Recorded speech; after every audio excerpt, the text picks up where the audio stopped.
2023년 4월 21일 오늘의 말씀 시작하겠습니다. 오늘 나눌 말씀은 스바냐 2장 1절에서 3절 말씀입니다. 수치를 모르는 백성아 모일지어다 모일지어다. 명령이 시행되어 날이 겨같이 지나가기 전 여호와의 진노가 너희에게 내리기 전 여호와의 분노의 날이 너희에게 이르기 전에 그리할지어다. 여호와의 규례를 지키는 세상의 모든 겸손한 자들아, 너희는 여호와를 찾으며 공의와 겸손을 구하라. 너희가 혹시 여호와의 분노의 날에 숨김을 얻으리라. 아멘. 여호와의 날은 하나님께서 정하신 희생의 날로, 그날이 이르면 모든 죄인들은 여호와의 질투의 불에 삼켜져 완전히 멸절될 것입니다.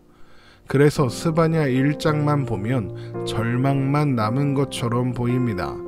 은혜는 사라지고 그래서 회복의 가능성이 조금도 없는 것 같고 그 누구에도 한 조각의 소망조차 없어 보입니다. 그러나 모든 죄인들을 삼키는 불이 여호와의 질투의 불이라고 했습니다. 하나님의 진노하심의 원인이 하나님의 질투하심이라는 겁니다.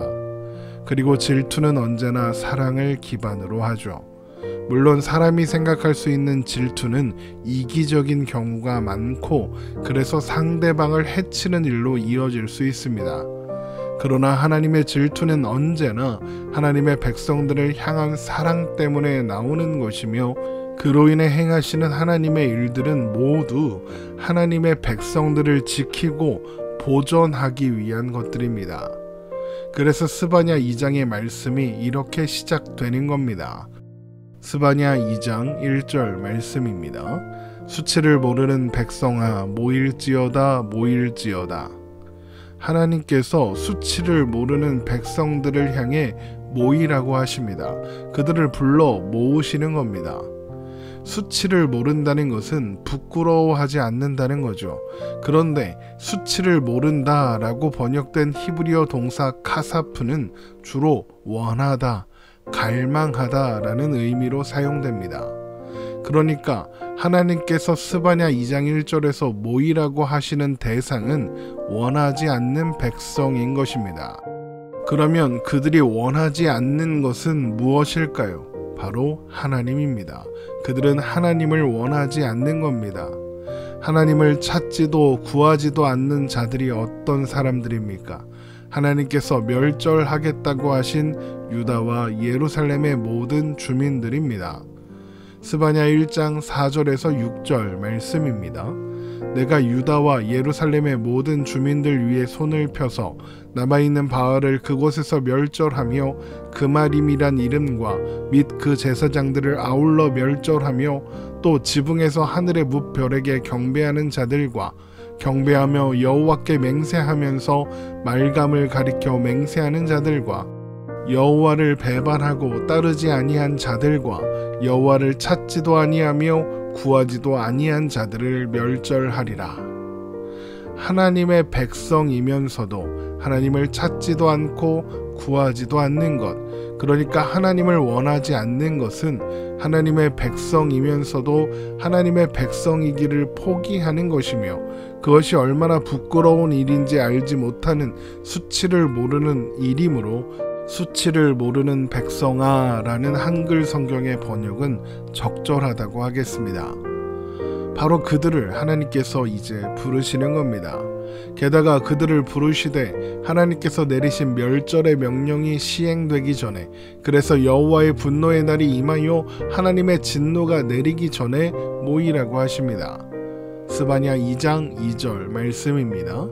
명령이 시행되어 날이 겨같이 지나가기 전 여호와의 진노가 너희에게 내리기 전 여호와의 분노의 날이 너희에게 이르기 전에 그리할지어다. 이것이 어떤 의미이겠습니까? 하나님의 목적이 멸절 그 자체에 있는 것이 아니라는 겁니다. 하나님께서 멸절 그 자체를 목적으로 하셨다면 그냥 그 명령을 시행하게 하시면 됩니다.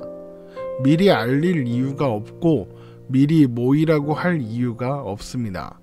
그러나 하나님의 목적이 멸절에 있지 않기 때문에 그날에 이르기 전에 그들을 불러 모으시는 겁니다. 그러면 그들이 모여서 할 일이 무엇이겠습니까? 하나님을 찾는 것입니다. 스바냐 2장 3절입니다. 여호와의 규례를 지키는 세상의 모든 겸손한 자들아, 너희는 여호와를 찾으며 공의와 겸손을 구하라. 너희가 혹시 여호와의 분노의 날에 숨김을 얻으리라. 이 말씀을 히브리어 성경의 배열에 따라 다시 배열해 보면 이렇게 됩니다. 여호와를 찾으라. 여호와의 규례를 지키는 세상의 모든 겸손한 자들아, 공의와 겸손을 구하라. 너희가 혹시 숨김을 얻으리라. 여호와의 분노의 날에. 하나님은 수치를 모르는 백성들을 불러 모으시고 모여서 하나님을 찾으라고, 그래서 공의와 겸손을 구하는 자가 되라고 말씀하시는 겁니다. 그러면 어떻게 됩니까? 여호와의 분노의 날에 숨김을 얻게 됩니다. 여호와의 분노의 날이 이르러도 멸절되지 않고 구원을 얻는다는 거죠. 그러니까 하나님께서 모이라고 선포하실 때에 모이는 자들은 구원을 얻을 수 있는 겁니다. 그런데 지금 유다와 예루살렘의 주민들의 상태가 어떻다고 했습니까? 하나님을 찾지도 구하지도 않는 상태입니다. 수치를 모르는 자들입니다. 그런 그들이 하나님께서 부르실 때 하나님 앞으로 모일 수 있을까요? 대부분은 하나님의 부르심에 반응하지 않을 겁니다. 그런데 그런 와중에도 하나님의 부르심에 응답하는 사람들이 있습니다. 하나님은 그들을 여호와의 규례를 지키는 겸손한 자라고 하십니다. 여기에서 겸손한 자로 번역된 히브리어 아나브는 가난하다, 약하다, 환난을 당했다, 겸손하다, 온유하다 등의 의미로 사용되는 단어입니다. 그러면 겸손한 자들이란 어떤 사람들이겠습니까? 세상에서 아무것도 가진 것이 없어서 자신의 것을 의지하지 않는, 의지할 수 없는 자들입니다. 그런 그들이 할 수 있는 것은 하나님을 구하는 것밖에 없습니다. 그러니까 성경에서의 겸손은 자신의 능력을 숨기거나 잘 못한다고 그렇게 말하는 것이 아니라 자신의 능력이 자신에게 있지 않고 하나님께 있음을 인정하고 고백하는 것이며, 이것은 또한 온유함이기도 합니다. 결국 겸손하다, 이것은 하나님을 찾는다, 이것과 같은 의미라는 겁니다. 시편 22편 26절입니다. 겸손한 자는 먹고 배부를 것이며 여호와를 찾는 자는 그를 찬송할 것이라. 너희 마음은 영원히 살지어다. 그래서 유명한 예수님의 산상수훈, 그 중에서도 팔복에 이런 내용이 있는 겁니다. 마태복음 5장 3절에서 10절 말씀입니다. 심령이 가난한 자는 복이 있나니 천국이 그들의 것이며, 애통하는 자는 복이 있나니 그들이 위로를 받을 것이며, 온유한 자는 복이 있나니 그들이 땅을 기업으로 받을 것이며, 의에 줄이고 목마른 자는 복이 있나니 그들이 배부를 것이며, 긍휼히 여기는 자는 복이 있나니 그들이 긍휼히 여김을 받을 것이며, 마음이 청결한 자는 복이 있나니 그들이 하나님을 볼 것이며, 화평하게 하는 자는 복이 있나니 그들이 하나님의 아들이라 일컬음을 받을 것이며, 의를 위하여 박해를 받는 자는 복이 있나니 천국이 그들의 것임이라.